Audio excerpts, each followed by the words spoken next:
първото нещо, на което бих се спряла и което бих споделила в своя канал, и може би и най-важното нещо, което бих изобщо засегнала като тема. И това е най-напред термина на Карл Густав Юнг, този наш,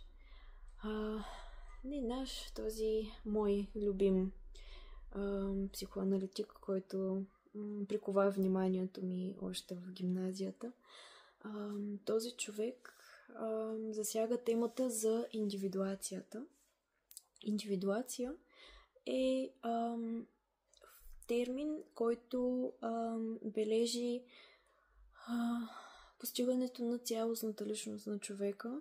Засяга това, че всеки един от нас има центъра в личността си, който е абсолютно индивидуален и който фактически той е латентен вътре в нас.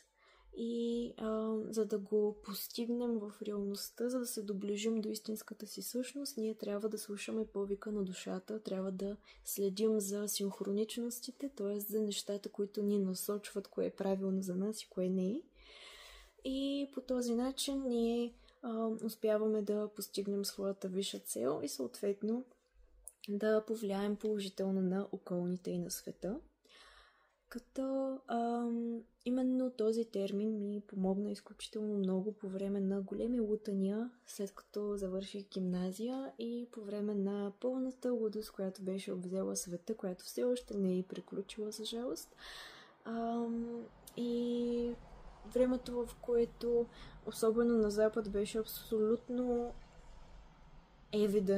беше абсолютно пределно ясно, че висши социални прослойки, политици, хора с големи възможности желаят да ожесточават две фракции в обществото, една срещу друга, и вкарваха хората в изключително неприятни дразги и къвги, които все още не са приключили, които са на идеологическа база, въпреки че хората не са съвсем наясно какви са техните идеологии, защото не им се дава възможност да разберат, че това, което е налагано от правителствата, е изключително плоски размисли, популизъм и съответно хващат хората, засягат ги за абсолютно за личните си цели, засягат хората в жизнени точки, които са много дълбоки и изключително удрят хората в раните им. Съответно, това е абсолютната идеология. Тя хваща човека за сърцето и го повлича на някъде, където не е неговия път. И това всичко е с цел пари, естествено, и власт, което е много, много, много неприятно и което ми напомня за времената на нацизма, в които психолозите, впрочем, не са останали в Германия, те са се изнесли в чужбина, защото просто не са издържали на това, което са видяли около себе си, което е абсолютна масова психоза. И това нещо се случва и в момента и се надявам да не ескалира. Но нещото, което би ни изкарало от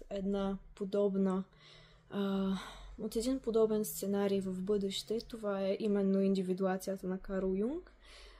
Според Карл Юнг, която индивидуация е това да позволим на духовния повик вътре в себе си да ни поведе по пътя, който е за нас, който е пътя на индивидуацията, който е повик и път за всеки един от нас по-отделно и е абсолютно индивидуален.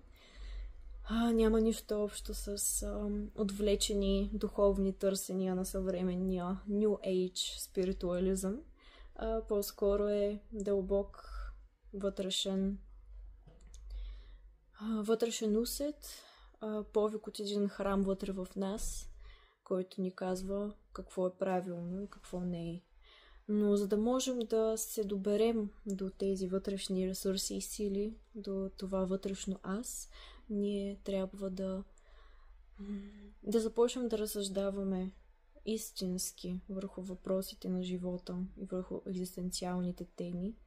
В противен случай ще бъдем много податливи на това да ни отвява вятъра на тенденциите в обществото от едно място на друго и да ни отдалечава все повече и повече от вътрешния ни център, което е трагично, което наистина е трагично и е, като бих казала, едно духовно престъпление, което извършват съвременните правителства и съвременните медии и прочее, с цел търсене на гледаемост, сензация, власт, пари, докато хората са едни невинни жертви, които даже не си дават сметка. Но и нека да не залитам в крайности, защото в крайна сметка не е адекватно и психологически нормално да сме в абсолютно отцепление към висшите институции и да мислим, че всеки е по печите ни и ни преследва. Това е вече параноя. Просто искам да кажа, че никой от външния свят не се интересува за това вие да постигнете пълния си потенциал. Единствено вие трябва да се постараете да запитате себе си кои сте, какво желаете от живота и да намерите ресурсите да го постигнете. Така, вместо да се пропилява вашия потенциал, който седи там някъде в душата ви и чака и ви подтиква, но вие рядко слушате, вместо да го пропилеете, ще успеете тези ресурси да ги вложите в себе си, в пътя си и така да повлияете положително на обществото.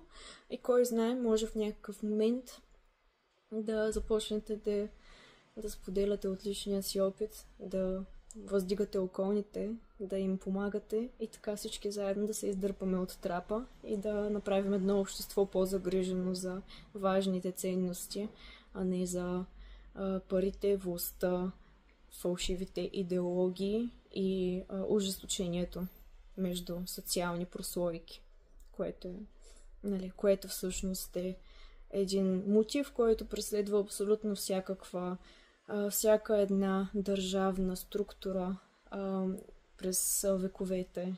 Всеки един строй е резултат от това, че две или повече фракции от обществото са ожесточени една срещу друга и не влагат ресурсите си в личното си израстване и развитие, а ги влагат в това да се борят помежду си, за да издрапа едната нагоре и да изпревари другата. Това е изключително тъжна гледка и не се струва да продължаваме подобни тенденции, така че призовавам ви да се обърнете към себе си и мисля, че това е най-важното, което бих могла изобщо да кажа някога и ще се постарая по по-различни начини да го синтезирам отново и отново, за да мога абсолютно да изкарам навън посланието, което бих желала да споделя с околните, тъй като това е нещо изключително силно, което мисля, че би могло да бъде направено.